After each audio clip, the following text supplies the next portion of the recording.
Well, thank you very much. The title of my paper is slightly different than in the program. I'm calling it In Defense of Theistic Arguments. The most important philosophical event of the 20th century was undoubtedly the collapse of the verificationism that lay at the heart of the prevailing philosophy of scientific naturalism. The demise of verificationism has been accompanied by a resurgence of metaphysics, along with all the other traditional questions of philosophy which had been suppressed by the verificationists. With this resurgence has come something new and altogether unanticipated: a renaissance in Christian philosophy. Since the late 1960s, Christian philosophers have been coming out of the closet and defending the truth of the Christian worldview with philosophically sophisticated arguments in the best scholarly journals and philosophical societies. And the face of Anglo-American philosophy has been transformed as a result. Theism is on the rise. Atheism is on the defensive. To gain some feel for the impact of this revolution in Anglo-American philosophy, we have only to turn to an article which appeared in the fall of 2001 in the secularist journal Philo, lamenting what the author called the desecularization of academia that evolved in philosophy departments since the late 1960s. He complains, naturalists passively watched as realist versions of theism began to sweep through the philosophical community. Until today, perhaps 1/4 or 1/3 of philosophy professors are theists, with most being Orthodox Christians. In philosophy, it became almost overnight academically respectable to argue for theism, making philosophy a favored field of entry for the most intelligent and talented theists entering academia today. He concludes, God is not dead in academia. He returned to life in the late 1960s and is now alive and well in his last academic stronghold, philosophy departments. This change has gone not unnoticed even in popular culture. In 1980, Time magazine carried a major story entitled Modernizing the Case for God, in which it described the movement among contemporary philosophers to refurbish and defend the traditional arguments for God's existence. Time marveled, and I quote, "In a quiet revolution in thought and argument that hardly anybody could have foreseen only 2 decades ago, God is making a comeback. Most intriguingly, this is happening not among theologians or ordinary believers, but in the crisp intellectual circles of academic philosophers, where the consensus had long banished the Almighty from fruitful discourse." Indeed, the renaissance of Christian philosophy of religion has been accompanied by a resurgence of interest in natural theology, that branch of theology which seeks to prove God's existence apart from the resources of authoritative divine revelation. Time cites the late Roderick Chisholm to the effect that the reason that atheism was so influential a generation ago is that the brightest philosophers were atheists. But today, in his opinion, many of the brightest philosophers are theists, using a kind of tough-minded intellectualism in defense of their belief. Now, atheists like Daniel Dennett are hitting back. Dennett believes that there are no good arguments for the existence of God. But insofar as we mean by a good argument, an argument which is 1, formally and informally valid, 2, consists of true premises, and 3, has premises that are more plausible than their contradictories, there do appear to be good arguments for God's existence. And there are on the contemporary scene plenty of philosophers who think so. In my paper, I examine several of these, but in my oral presentation this morning, I'll have the time to only cover just a few. First, then, the cosmological argument. And I'm not sure who's running the PowerPoint. Am I supposed to do it with this thing, or pardon me? I am. Okay, and how does it work? Turn on the back. Okay. look at that. Okay. What do I aim this thing at? Just the balcony, I guess. Okay, good. All right. The cosmological argument is a family of arguments which seek to demonstrate the existence of a sufficient reason or first cause of the existence of the cosmos. A simple statement of a Leibnizian-type cosmological argument might run as follows. 1. Everything that exists has an explanation of its existence, either in the necessity of its own nature or in an external cause. 2. If the universe has an explanation of its existence, that explanation is God. 3. The universe exists, therefore, the explanation of the existence of the universe is God. Is this a good argument? Premise 1 is a modest version of the principle of sufficient reason, which circumvents the typical objections to strong versions of that principle. For one requires merely that any existing thing have an explanation of its existence. This premise is compatible with there being brute facts about the world. What it precludes is that there could exist things which just exist inexplicably. According to one, there are two kinds of being: necessary beings, which exist of their own nature and so have no external cause of their existence, and contingent beings, whose existence is accounted for by causal factors outside themselves.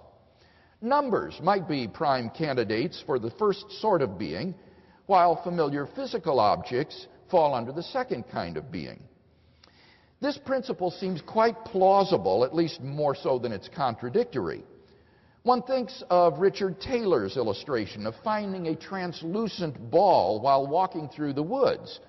One would find the claim quite bizarre that the ball just exists inexplicably, and increasing the size of the ball, even until it becomes coextensive with the cosmos, would do nothing to obviate the need for an explanation of its existence. Crispin Wright and Bob Hale, while recognizing that explicability is the default position and that exceptions to the requirement of an explanation therefore require justification, nonetheless maintain that an exemption is justified in the case of a contingent universe. For the demand for an explanation of the contingent universe is preempted by the restrictive principle that the explanation of the obtaining of a physical state of affairs must advert to a causally prior state of affairs in which it does not obtain. This principle would require that any explanation of the existence of the universe must advert to a causally prior state of affairs in which the universe does not exist. But since a physically empty world would not cause anything, they say, the demand for an explanation of the universe becomes absurd, and thus the demand for an explanation is preempted. This line of reasoning, however, plainly begs the question in favor of atheism. For apart from that assumption, there is just no reason to think that a causally prior state of affairs must be a physical state of affairs. The theist will regard Wright and Hale's principle as not at all restrictive, since the explanation of why the physical universe exists can and should be provided in terms of a causally prior, non-physical state of affairs involving God's existence and will. Premise 2, which was if the universe has an explanation of its existence, that explanation is God, is in effect the contrapositive of the typical atheist response to Leibniz, that on the atheistic worldview, the universe simply exists as a brute contingent thing. Atheists typically assert that, there being no God, it is false that everything has an explanation of its existence. For the universe, in this case, just exists inexplicably. In affirming that if atheism is true, then the universe has no explanation of its existence, atheists are also affirming the logically equivalent claim that if the universe has an explanation of its existence, then atheism is not true. That is to say, God exists. Hence, most atheists are implicitly committed to premise 2. Moreover, 2 seems quite plausible in its own right. For the universe, by definition, includes all of physical reality, and therefore the cause of the universe must, at least causally prior to the universe's existence, transcend space and time, and therefore cannot be physical or material.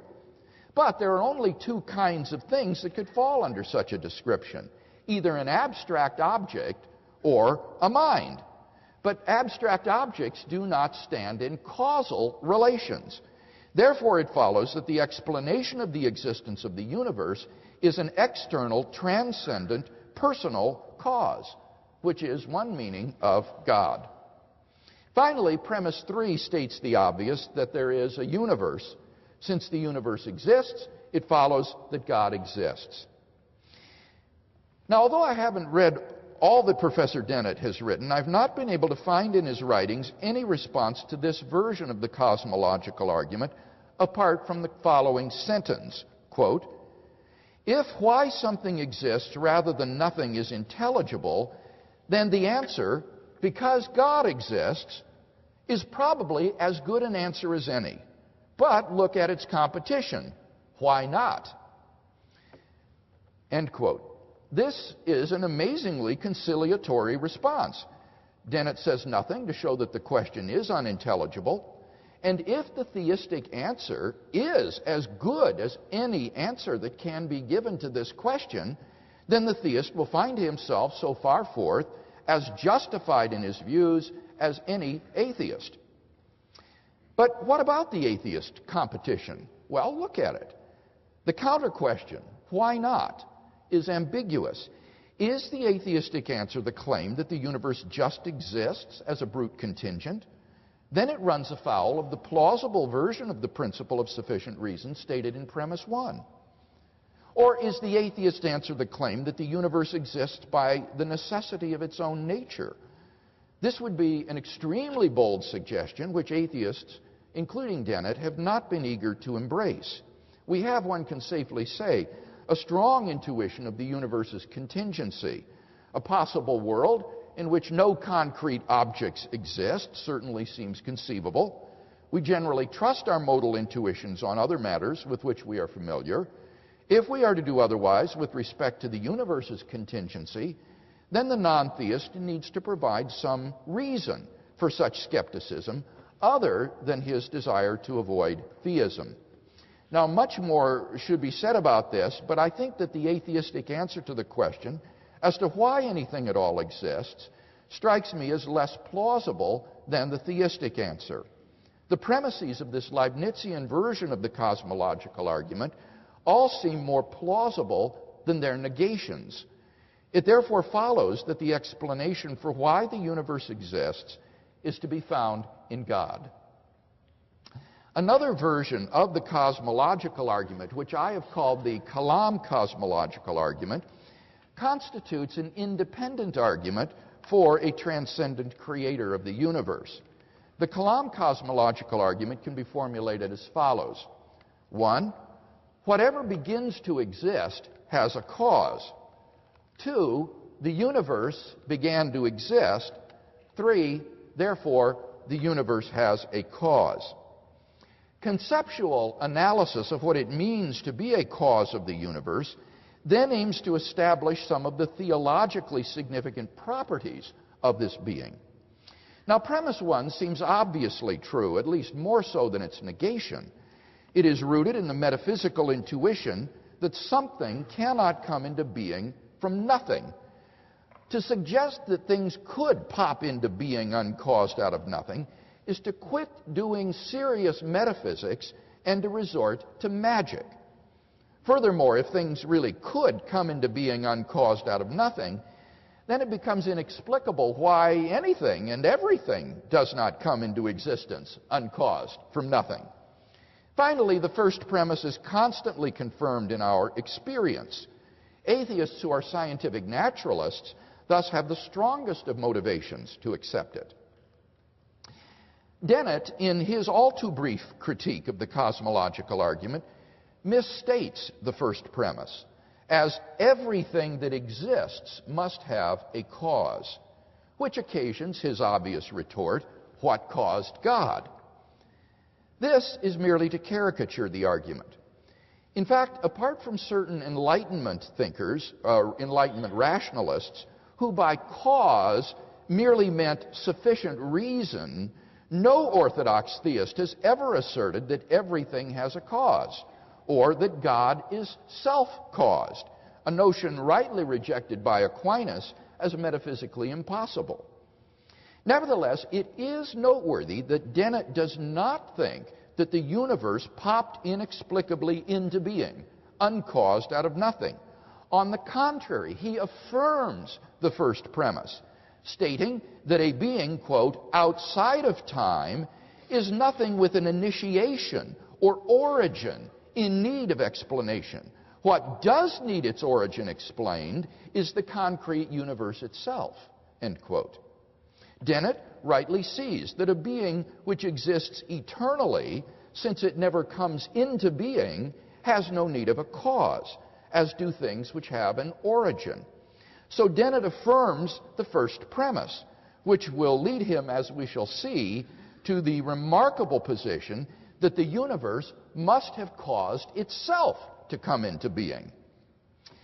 Premise 2 may be supported by both deductive philosophical arguments and inductive scientific arguments. Since the latter are apt to be more appealing to Dennett as a scientific naturalist, and since he never discusses the philosophical arguments for the finitude of the past, and most of all, since I am short on time, let me focus on the scientific arguments.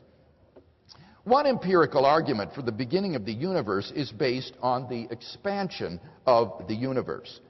The standard Big Bang model describes a universe which is not eternal in the past, but which came into being a finite time ago. Moreover, and this deserves underscoring, the origin it posits is an absolute origin ex nihilo. For not only all matter and energy, but space and time themselves come into being at the initial cosmological singularity. There can be no natural physical cause of the Big Bang event, since, in Quentin Smith's words, it belongs analytically to the concept of the cosmological singularity that it is not the effect of prior physical events. The definition of a singularity entails that it is impossible to extend the space-time manifold beyond the singularity. This rules out the idea that the singularity is an effect of some prior natural process, end quote. Sir Arthur Eddington, contemplating the beginning of the universe, opined that the expansion of the universe was so preposterous and incredible that, quote, I feel almost an indignation that anyone should believe in it, except myself, end quote. He finally felt forced to conclude, and I quote, the beginning seems to present insuperable difficulties unless we agree to look on it as frankly supernatural, end quote. Sometimes objectors appeal to non-standard models of the expanding universe in an attempt to avert the absolute beginning predicted by the standard model. But while such theories are possible, it has been the overwhelming verdict of the scientific community that none of them is more probable than a model with an absolute beginning.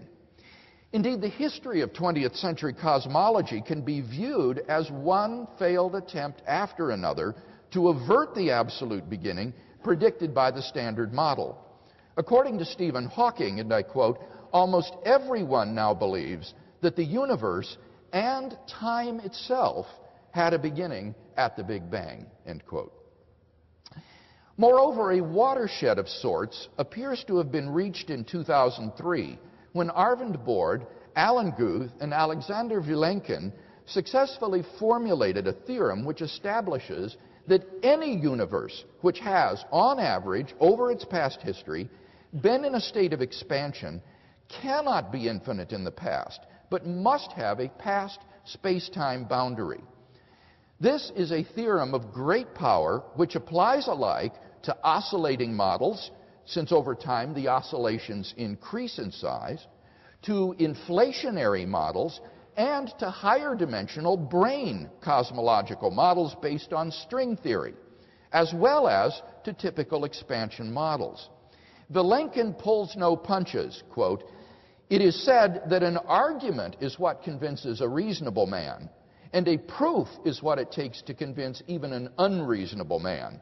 With the proof now in place," still quoting Vilenkin, "cosmologists can no longer hide behind the possibility of a past eternal universe. There is no escape. They have to face the problem of a cosmic beginning." End quote. We thus have strong empirical grounds for accepting the truth of premise 2 of the Kalam cosmological argument. It follows from the two premises that therefore the universe has a cause of its existence. Dennett, as we have seen, agrees, but he claims the cause of the universe is itself. The universe brought itself into being. Dennett writes, "What does need its origin explained is the concrete universe itself. And as Hume's Philo long ago asked, why not stop at the material world? It does perform a version of the ultimate bootstrapping trick. It creates itself ex nihilo, or at any rate out of something that is well nigh indistinguishable from nothing at all." End quote. Here, Dennett spoils his radical idea by waffling at the end. Maybe the universe did not create itself out of nothing, but at least out of something well nigh indistinguishable from nothing. This caveat evinces a lack of appreciation of the metaphysical chasm between being and nothingness. There is no third thing between being and non-being. If anything at all exists, however ethereal, it is something and therefore not nothing. So what could this be? Dennett doesn't tell us. In fact, he seems somewhat impatient with the question. He complains, "This leads in various arcane directions into the strange precincts of string theory and probability fluctuations and the like at one extreme, and into ingenious nitpicking about the meaning of cause at the other. Unless you have a taste for mathematics and theoretical physics on the one hand, or the niceties of scholastic logic on the other, you are not apt to find any of this compelling or even fathomable." End quote.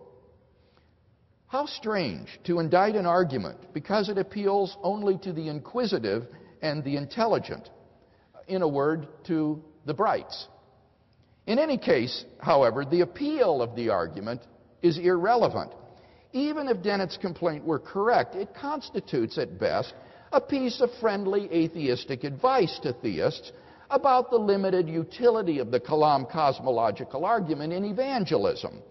We can thank Professor Dennett for his advice while still demanding an account of the origin of the universe.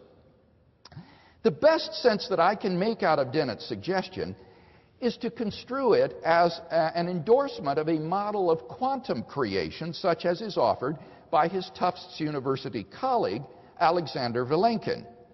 Vilenkin invites us to envision a small, closed, spherical universe filled with a false vacuum and containing some ordinary matter. If the radius of such a universe is small, classical physics predicts that it will collapse to a point.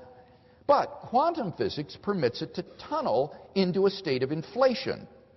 If we allow the radius to shrink all the way to zero, there still remains some positive probability of the universe's tunneling into inflation. Now, Vilenkin equates the initial state of the universe explanatorily prior to tunneling with nothingness. Unfortunately, this equivalence is clearly mistaken, and perhaps Dennett's waffling betrays his understanding of this fact. As Vilenkin's figure 17.1 in his recent book illustrates, the quantum tunneling is at every point a function from something to something.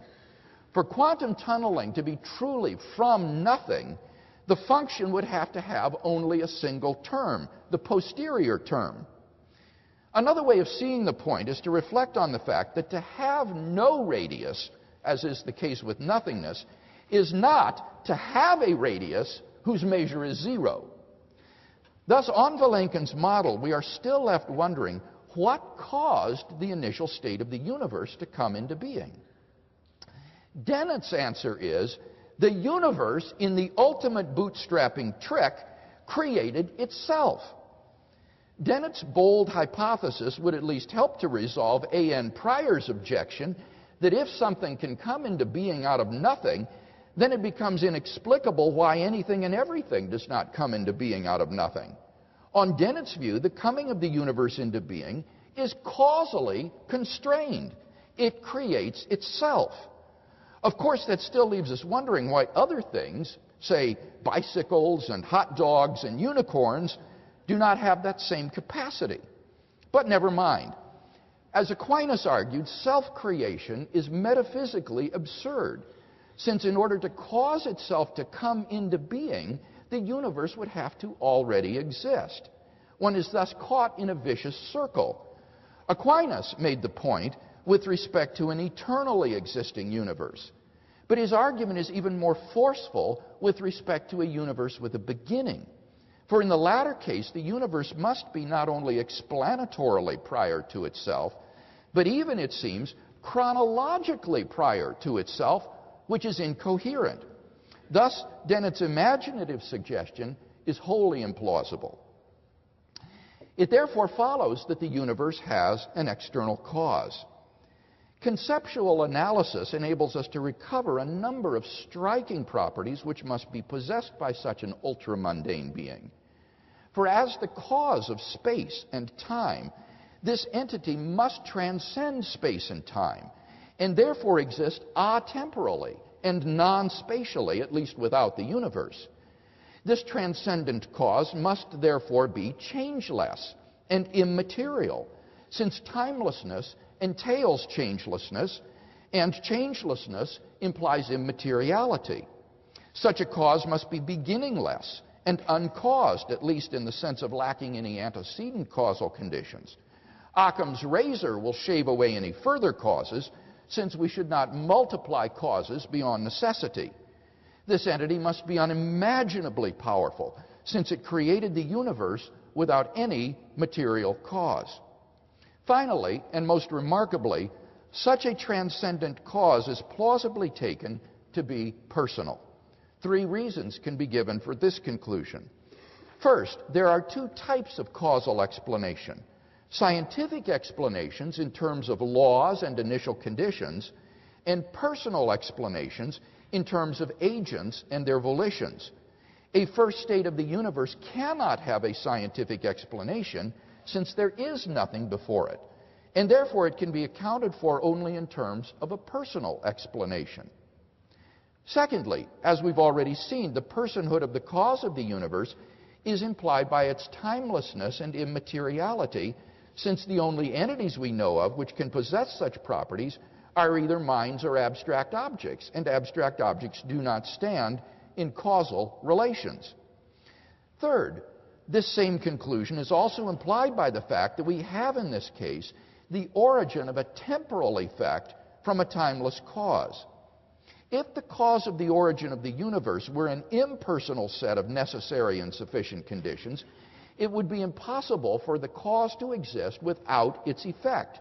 For if the necessary and sufficient conditions for the effect are timelessly given, then their effect must be given as well.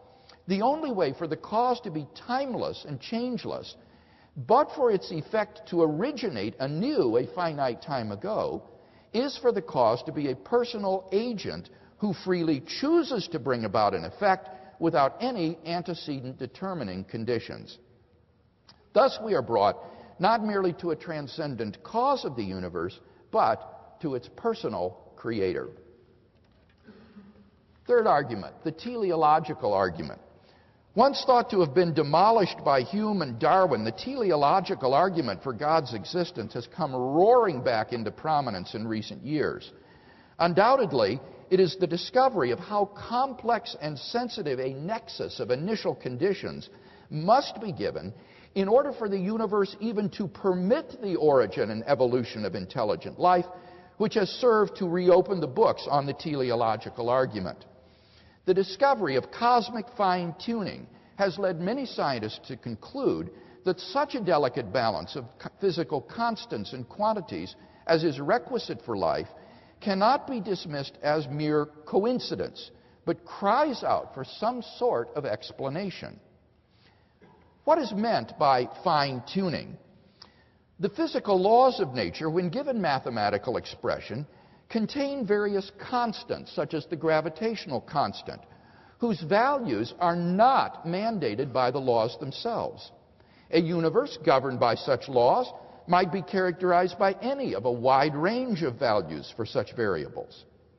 Moreover, there are certain arbitrary physical quantities, such as the entropy level, which are simply put in as boundary conditions on which the laws of nature operate.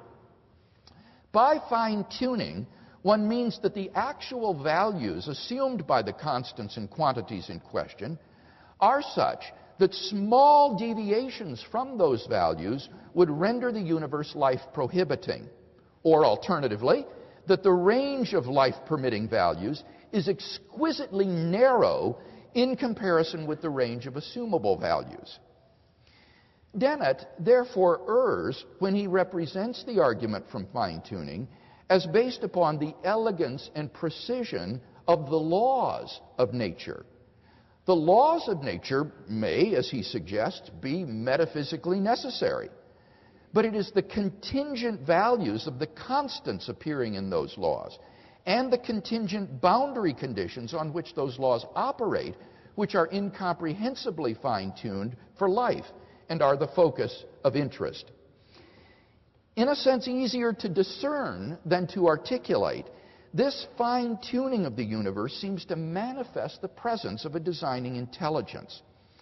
The inference to design is best thought of not as an instance of reasoning by analogy, as is often portrayed, but as a case of inference to the best explanation.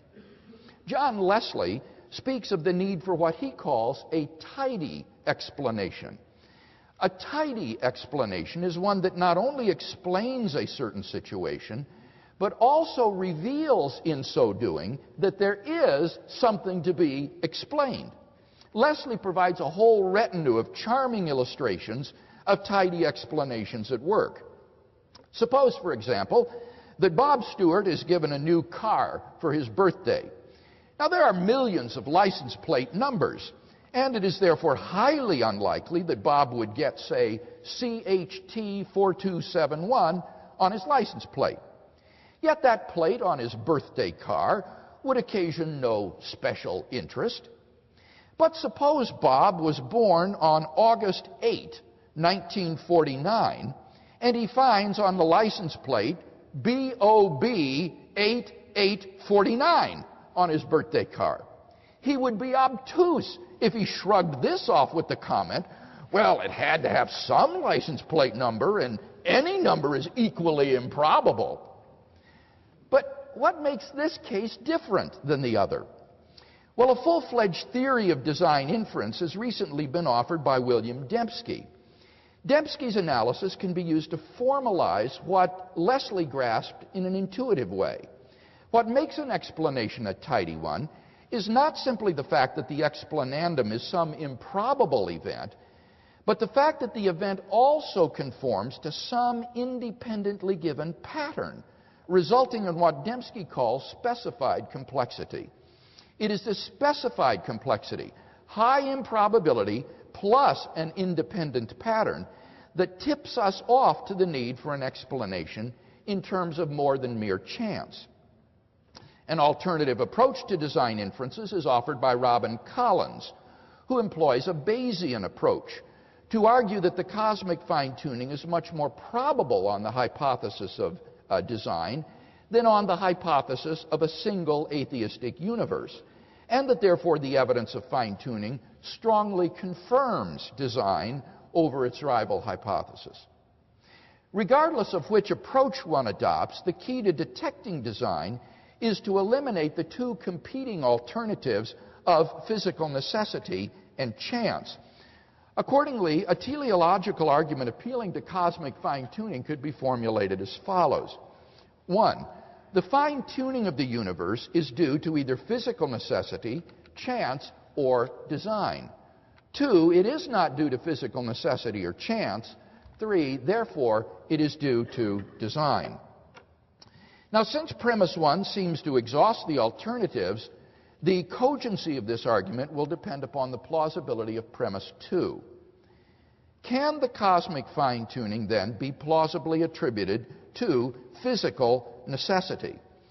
Well, sometimes physicists do speak of a yet-to-be-discovered theory of everything, or TOE, as abbreviated. But such nomenclature is, like so many of the colorful names given to scientific theories, quite misleading.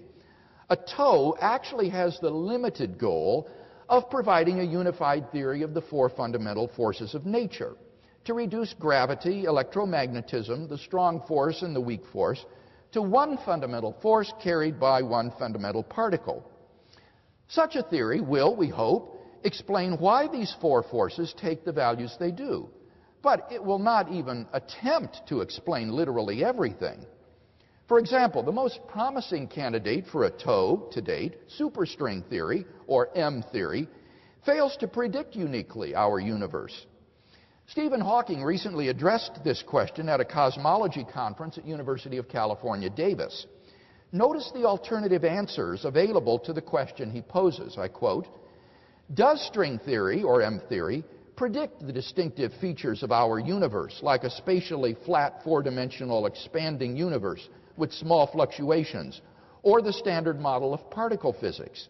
Most physicists would rather believe string theory uniquely predicts the universe than the alternatives. These are that the initial state of the universe is prescribed by an outside agency, codenamed God, or that there are many universes and our universe is picked out by the anthropic principle." Notice that these represent the 3 alternatives before us. Hawking shows that the first alternative is a vain hope. He says M theory cannot predict the parameters of the standard model. Obviously, the values of the parameters we measure must be compatible with the development of life. But within the anthropically allowed range, the parameters can have any values. So much for string theory predicting the fine structure constant. He wrapped up his talk by saying, "Even when we understand the ultimate theory, it won't tell us much about how the universe began. It cannot predict the dimensions of space-time, the gauge group, and other parameters of the low-energy effective theory. It won't determine how this energy is divided between conventional matter and a cosmological constant." So, to come back to the question, does string theory predict the state of the universe? The answer is that it does not. It allows a vast landscape of possible universes in which we occupy an anthropically permitted location. End quote. In fact, this idea of a cosmic landscape predicted by string theory has become something of a phenom in its own right. It turns out that string theory allows around 10 to the 500th power different universes governed by the present laws of nature, so that it is far from rendering the observed values of the constants and quantities physically necessary. Moreover, even though there will be a huge number of possible universes lying within the anthropically favorable boundaries, nevertheless, that life-permitting region will be unfathomably tiny compared to the entire landscape, so that the existence of a life-permitting universe is fantastically improbable. There is no reason to think that showing every constant and quantity to be physically necessary is anything more than a pipe dream. What then of the alternative of chance? This is Dr. Dennett's preferred option. Issues pertinent to the so-called anthropic principle arise here. Anthropic theorizers have come to realize that the anthropic principle can only be legitimately employed when it is conjoined to a many worlds hypothesis, according to which a world ensemble of concrete universes exists, actualizing a wide range of possibilities. Now, if the many worlds hypothesis is to commend itself as a plausible hypothesis, then some plausible mechanism for generating the many worlds needs to be explained. Dennett appeals to Lee Smolin's ingenious suggestion that if we suppose that black holes spawn other universes beyond our own, then universes which predict large numbers of black holes would have a selective advantage in producing offspring, so that a sort of cosmic evolution would take place. If each new universe is not an exact reproduction of its parent universe, but varies in its fundamental constants and quantities, then universes which are proficient in producing black holes would have a selective advantage over those which are less proficient. Thus, in the course of cosmic evolution, universes whose fundamental parameters are fine-tuned to the production of black holes would proliferate. Since black holes are the residue of collapsed stars, cosmic evolution has the unintended effect of producing more and more stars, and hence more and more planets where life might evolve. Eventually, observers would appear who marvel at the fine-tuning of the universe for their existence. Unfortunately for Dennett, Smolin's idea proved to be a non-starter. The fatal flaw in Smolin's scenario, wholly apart from its ad hoc and even disconfirmed conjectures, was his assumption that universes fine-tuned for black hole production would also be fine-tuned for the production of stable stars. In fact, the opposite is true. The most proficient producers of black holes would be universes which generate them prior to star formation, so that life-permitting universes would actually be weeded out by Smolin's cosmic evolutionary scenario. Dennett also floats the old idea from John Wheeler in 1974 of an eternally oscillating universe in order to secure an infinite past, during which various combinations of constants and quantities could have been tried ere this present system was struck out. Not only is he apparently unaware of the manifold problems which led to the demise of such oscillating models in the late 1970s, but such theories actually require fine-tuning in order to ensure an infinite regress of oscillations, and fine-tuning of a very special sort, since the conditions must be set non-causally at minus infinity. Moreover, as we have seen, the Borde-Guth-Vilenkin theorem mentioned earlier applies to such models, so that such models must have a beginning in the finite past and cannot be extended to infinity. And the same problem also afflicts inflationary cosmological models. Not only are the many worlds hypotheses therefore evidentially wanting, but they also face a potentially lethal problem, and with this I close. Simply stated, if our universe is but one member of an infinite world ensemble of randomly varying universes, then it is overwhelmingly more probable that we should be observing a much different universe than that which we in fact observe. Roger Penrose calculates that the odds of our universe's low entropy condition obtaining by chance alone are on the order of 1 chance out of 10 to the power of 10 to the power of 123, an inconceivable number. If our universe were but one member of a collection of randomly ordered worlds, then it is vastly more probable that we should be observing a much smaller universe. The odds of our solar systems being formed instantaneously by random collisions of particles is, according to Penrose, about 1 chance out of 10 to the power of 10 to the power of 60. A vast number, but inconceivably smaller than 10 to the 10 to the 123rd. In fact, Penrose calls it utter chicken feed by comparison. So that if our universe is just one member of a world ensemble, it is vastly more probable that we would be observing a much smaller universe. Observable universes like those are much more plenteous in the ensemble of universes than worlds like ours, and therefore ought to be observed by us if the universe were but one random member of an ensemble of such worlds. Since we do not have such observations, that fact strongly disconfirms the multiverse hypothesis. On naturalism, at least, it is therefore highly improbable that there is a world ensemble. For these reasons, the many worlds hypothesis is severely disabled as a candidate for the best explanation of the observed cosmic fine-tuning. Since the alternative of chance stands or falls with the many worlds hypothesis, that explanation does not commend itself.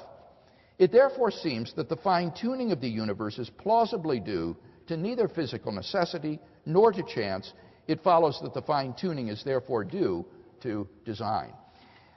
Now again, much more deserves to be said about this, but I'm out of time, so let me simply conclude by saying it seems to me, therefore, that the theist is amply within his rational rights in believing that a personal creator and designer of the universe exists, who is the sufficient reason for why anything at all exists.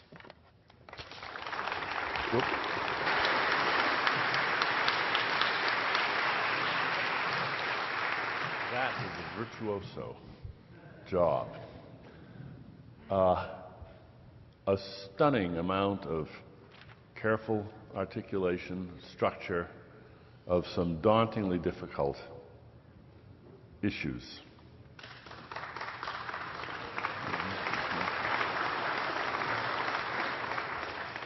And ironically, though, I think it proves my point.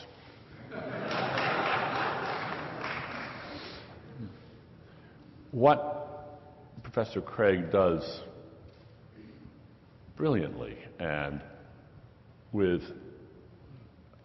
a wonderful enthusiasm is he takes our everyday intuitions, our gut feelings about what's plausible, what's counterintuitive, what couldn't possibly be true, and he cantilevers them out into territory where they've never been tested, in cosmology, where whatever the truth is, it's mind-boggling. So we know in advance that whatever the truth is, it's going to be jaw-droppingly implausible and counterintuitive in one way or another. The simplest expression of this, I think, was due to the late Philip Morrison, who pointed out, perhaps we are alone in the universe. Perhaps there's no other planet in the whole universe that has intelligent life on it. Or perhaps that's not true. Both alternatives are mind-boggling. The hypothesis that we're alone is mind-boggling. The hypothesis that we're not alone is mind-boggling. So you can't use mind-bogglingness as your litmus test. The truth is going to be very hard to believe. And some of our home truths are going to have to be abandoned. We already know this from quantum physics. We already know this from Einstein. How do we get the leverage to find the epistemic sort of leverage to dislodge something that just seems so crashingly obvious we're prepared to use it as a premise?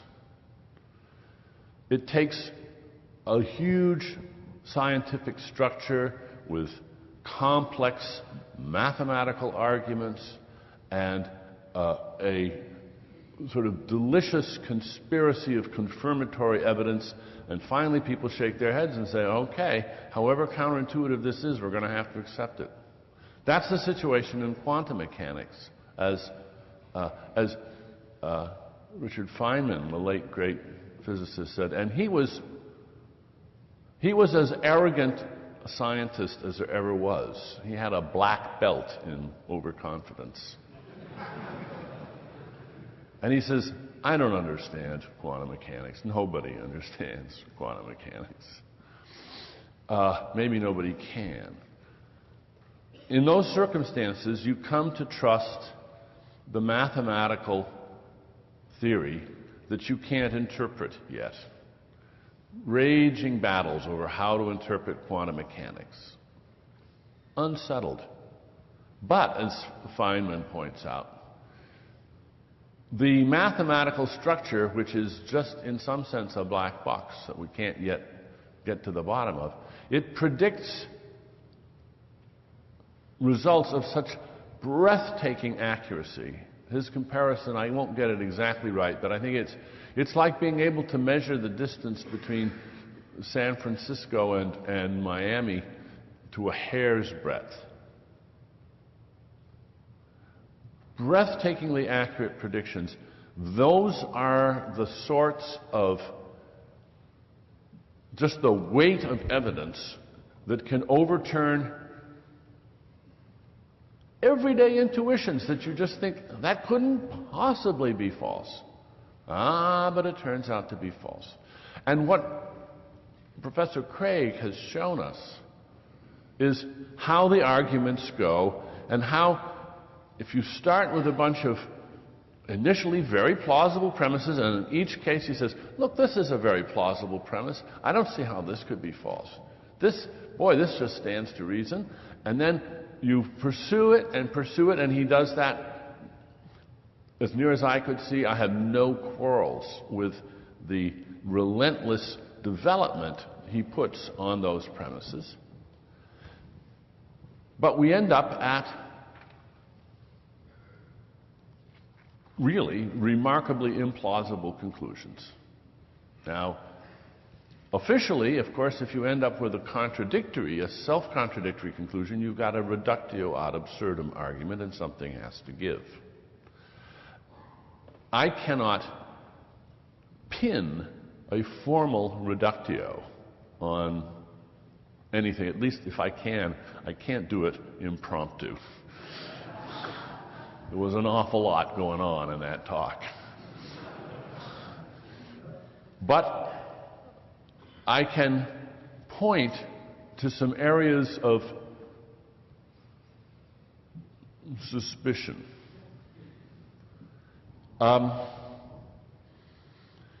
First, I want to address one of the points that came up late. Maybe I'll just make that point, and then that will be enough. Let us suppose, for the sake of argument, that the cosmological argument, one of the cosmological arguments that he presents, does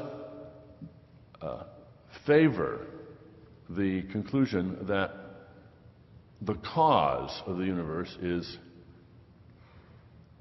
a timeless, changeless, abstract, immaterial, whatever.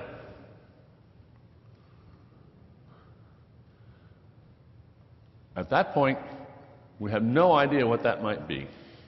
But whatever it is, it's the cause of the universe. Maybe it's the idea of an apple. Maybe it's the square root of 7. But no, he says, it's nothing like that, because abstract things can't cause things. Who says? Who says abstract things can't cause things?